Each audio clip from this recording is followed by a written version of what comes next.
Olá,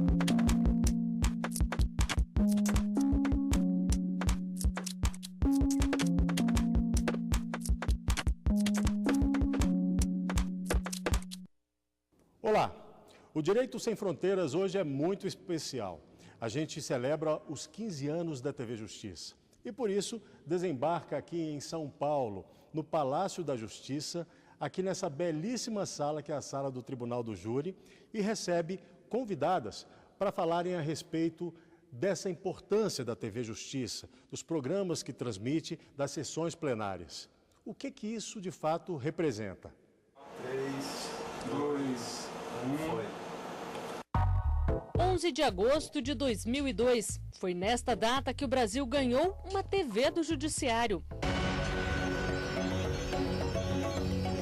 A ideia é aproximar a justiça do cidadão, fazendo com que a transmissão do julgamento seja compreensível para... A emissora entrou no ar com a missão de preencher as lacunas deixadas pelas TVs comerciais nas coberturas jurídicas. Boa tarde, amigo da TV Justiça. Boa tarde. Em pouco tempo, a TV Justiça se tornou referência no mundo.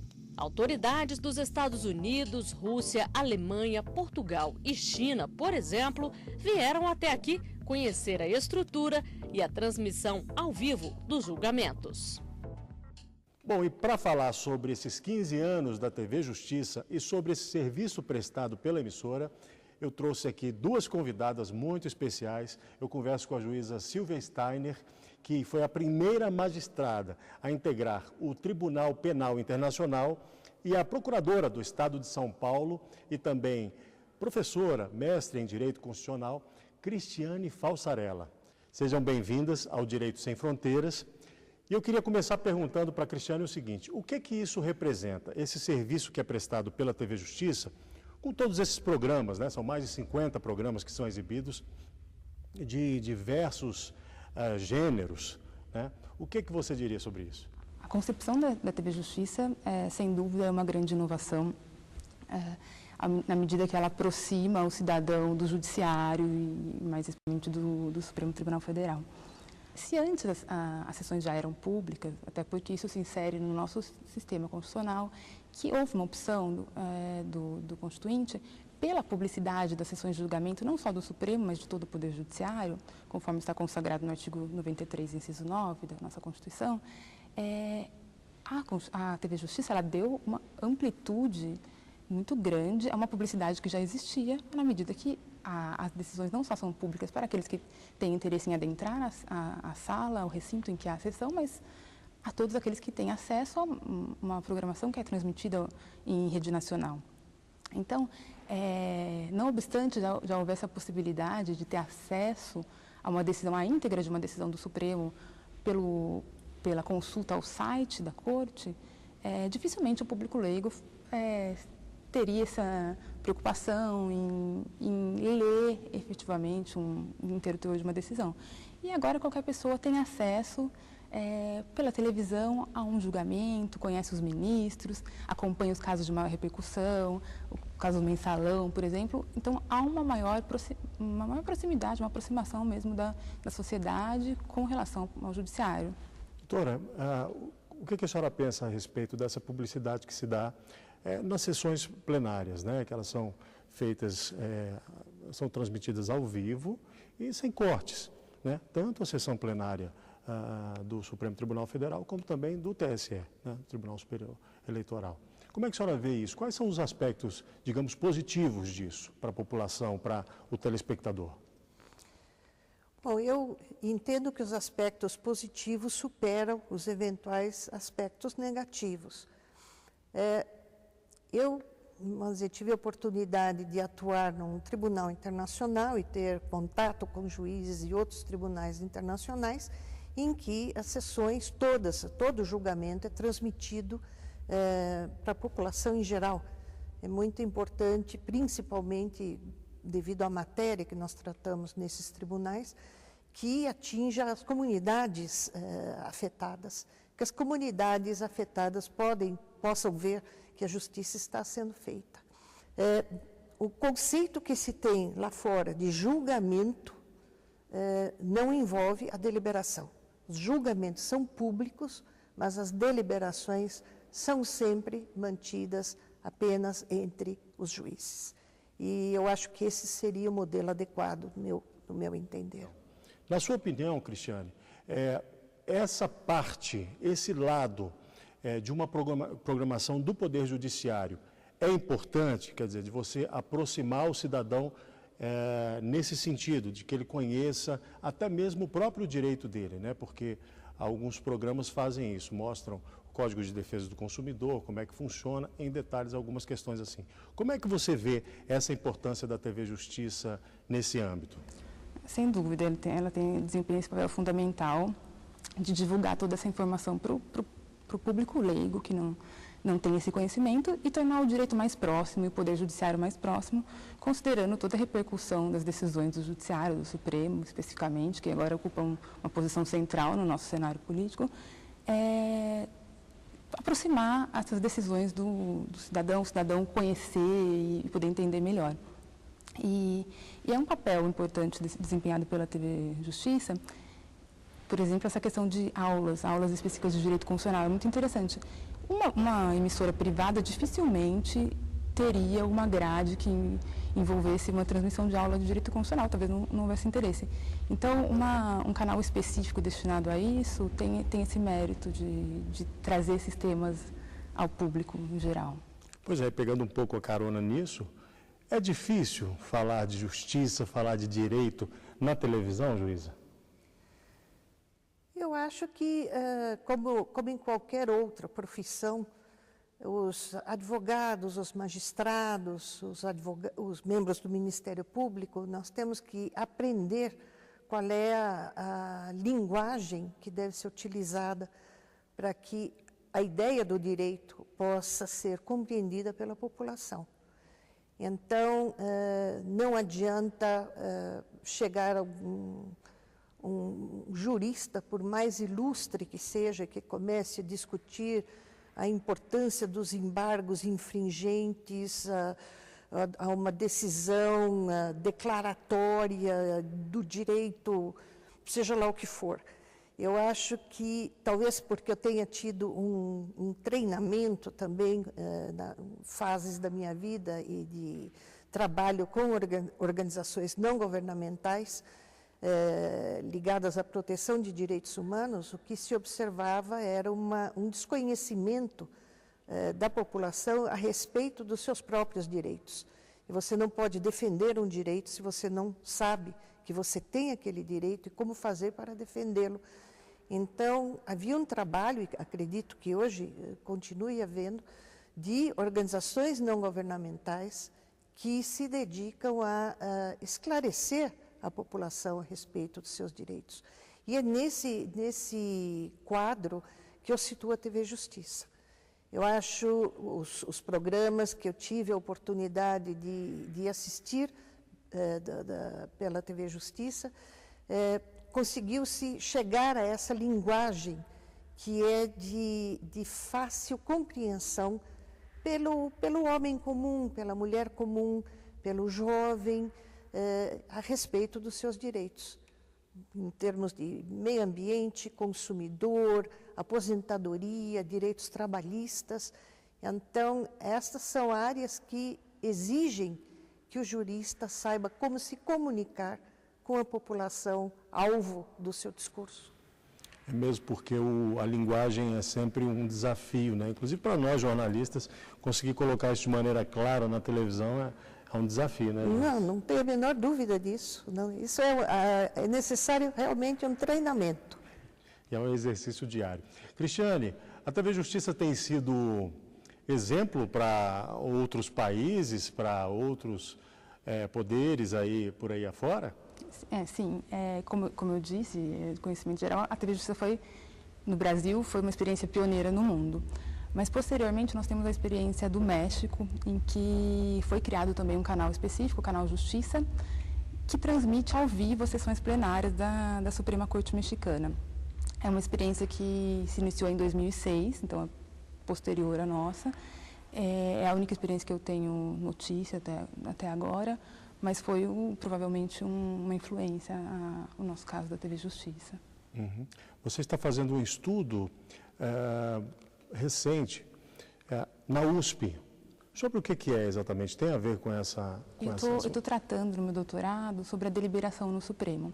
Então, eu tenho comparado como é feita a deliberação, não só no STF, como em algumas cortes constitucionais selecionadas. Cortes constitucionais, eu digo em sentido amplo, todas aquelas que fazem esse controle de constitucionalidade, como o Supremo faz.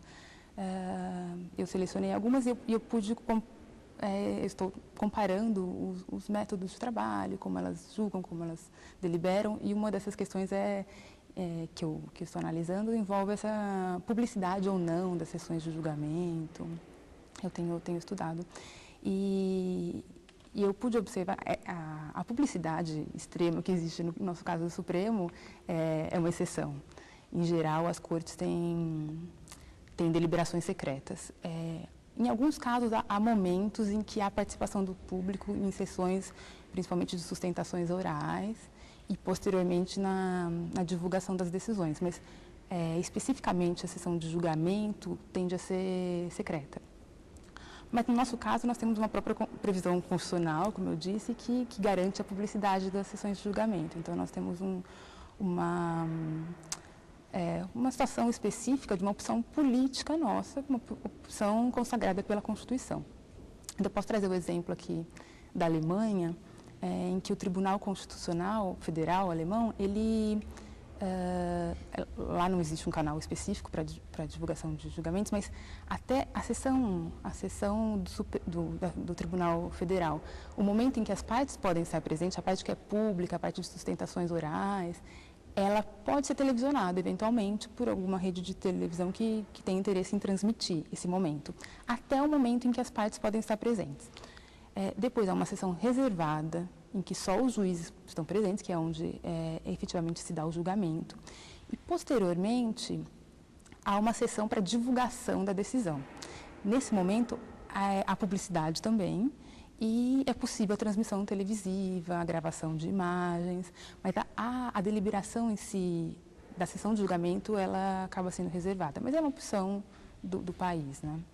Bom, eu peço licença a vocês para a gente fazer uma rápida pausa na nossa conversa e daqui a pouco o Direito Sem Fronteiras está de volta falando sobre esses 15 anos da TV Justiça. Não saia daí.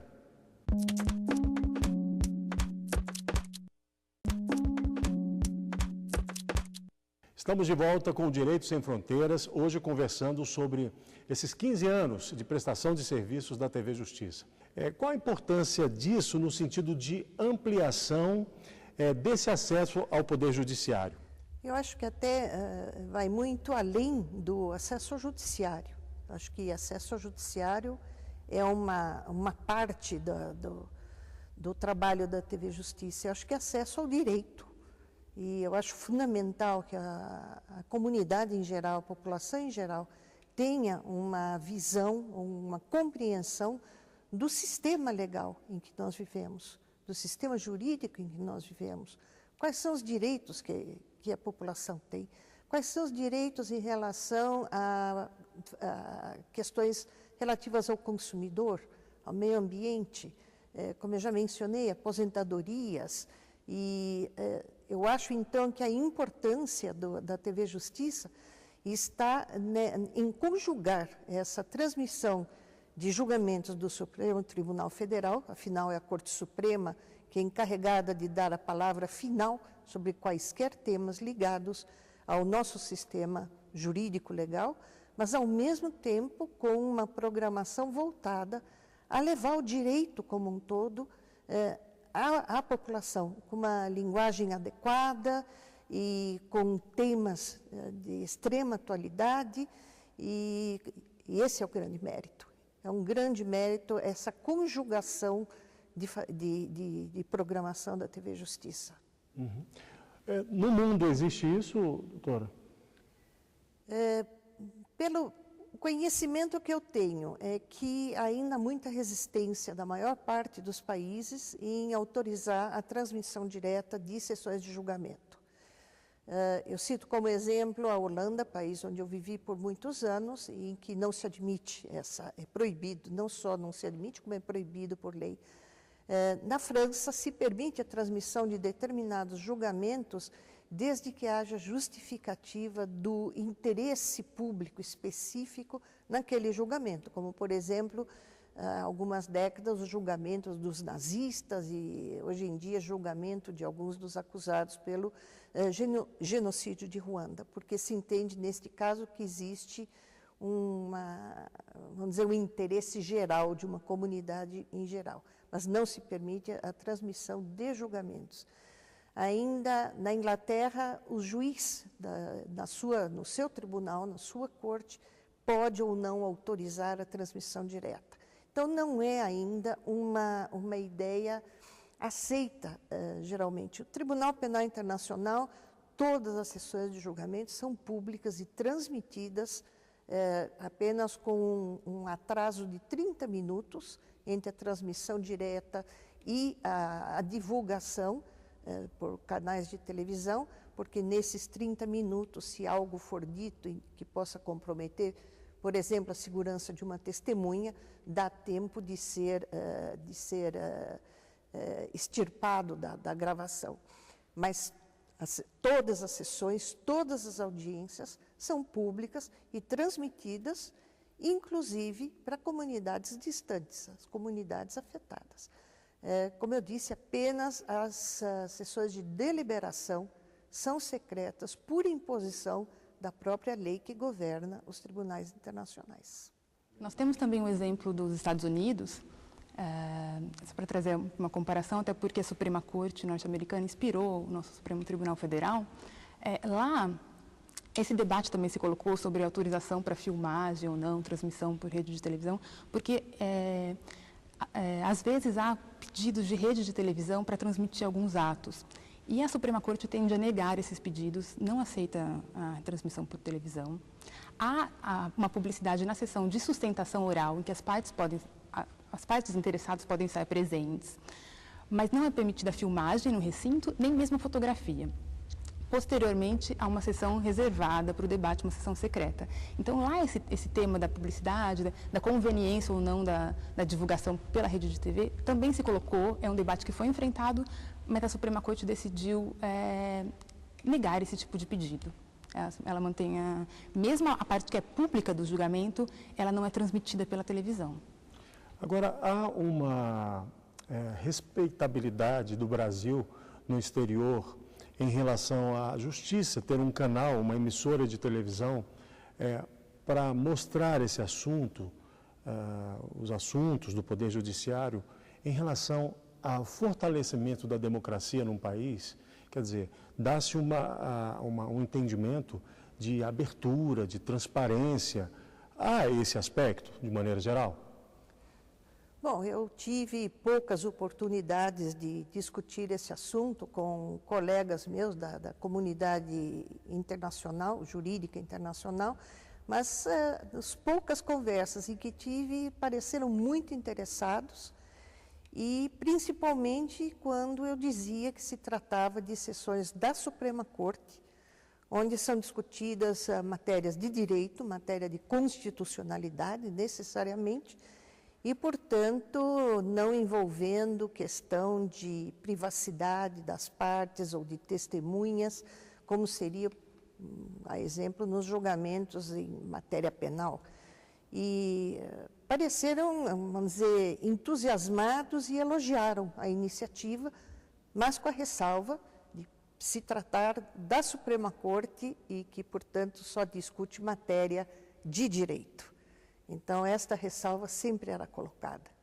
Em princípio, a comunidade jurídica internacional, ela tem resistência à ideia de transmissão ao vivo de julgamentos outros, que não sejam os julgamentos da Suprema Corte. A gente pode dizer que há um aprimoramento no judiciário a partir dessa divulgação, dessa publicidade, do que é feito, e aí eu volto a dizer, não estou falando só das sessões plenárias, né? Estou falando porque a TV Justiça exibe programas dos tribunais de justiça, dos TJs de todo o país, do Ministério Público, em que mostra como as coisas acontecem para o cidadão, da Defensoria Pública. Quer dizer, há um aprimoramento à medida que isso é mostrado, ou não chega a isso, Cristiane? A tendência é uma preocupação do judiciário em se fortalecer e mostrar isso para a população. Então, pode-se dizer que sim, pode-se dizer que sim. Com relação à pergunta anterior, eu só queria trazer mais uma informação. Em alguns casos, gera um pouco de perplexidade em outros tribunais que não estão acostumados com esse tipo de publicidade. Eu só trago aqui o relato do ministro Carlos Veloso. Ele conta que em uma visita ao Tribunal Supremo da Espanha, que é o nosso equivalente ao nosso Supremo, foi contado lá, foi relatado que havia essa transmissão ao vivo das sessões de deliberação, de julgamento, e o presidente da Corte se mostrou surpreso, porque é algo muito distinto da prática, principalmente dos tribunais europeus. Acho que a doutora Silvia conhece, é muito distinto do que acontece lá com relação à sessão de julgamento e à deliberação, né? Então, traz uma certa surpresa, perplexidade para quem não está acostumado com um sistema como o nosso. E nós temos também transmitidos para a população as audiências públicas, né, que já trataram de assuntos que foram muito importantes para o Brasil. O caso dos bebês anencéfalos, das células-tronco, essas coisas. O que vocês acham disso? Quer dizer, são assuntos que mobilizam a população, que geram muita discussão, né, temas polêmicos, e que são discutidos lá. Especialistas vão, dão as suas opiniões, colocam cientificamente o que é e o que não é. Como é que vocês dariam uma opinião sobre isso? Eu acho que é muito relevante trazer esse tipo de pauta para a sociedade, porque as pessoas são atingidas por essas decisões. Então, conhecer a discussão que está por trás de uma decisão do Supremo, os elementos técnicos que embasam uma decisão, que ajudam na fundamentação dos ministros, e tudo que é levado em conta, que está presente numa audiência pública, isso chegar à população poder acompanhar toda essa discussão, que vai atingi-la, é muito interessante, é muito importante. É um aspecto salutar das transmissões da TV Justiça. A sua opinião, juiz? Eu estou de pleno acordo, principalmente por conta dos temas que são discutidos nessas audiências públicas. Eu acho que é importante levar informação à opinião pública, sempre, porque a opinião pública, vamos dizer, o ser humano em geral, a tendência é tomar posições de uma maneira puramente emocional, uma reação emocional. Isso é próprio de todos nós, em relação a qualquer tema. Vamos citar o divórcio, adoção, aborto e outros tantos. O fato de se levar a população, autorizar, ou permitir que a população acompanhe discussões sobre o tema, em que, vamos dizer, vários outros enfoques, além do emocional, são apresentados, eu acho que isso ajuda a pessoa a passar a ter o que nós chamamos de opinião informada, não só mais a opinião gerada, vamos dizer, por um sentimento pessoal, mas sim uma opinião informada, quer dizer, com base em informações colhidas. Então, acho de extrema importância que se leve esse tipo de discussões à população em geral. Eu queria agradecer a vocês pela presença aqui, para a gente poder conversar sobre esse assunto, né? Essa comemoração dos 15 anos da TV Justiça. Obrigado a você também, telespectador, por ter transformado a TV Justiça nisso que ela é, inclusive respeitada em todo o mundo pelos serviços que presta. Bom, se você quiser assistir novamente esse programa, você pode ir na internet, tem lá o endereço tvjustiça.jus.br, e para mandar um e-mail para a gente é direitosemfronteiras@stf.jus.br. Um abraço e até a próxima.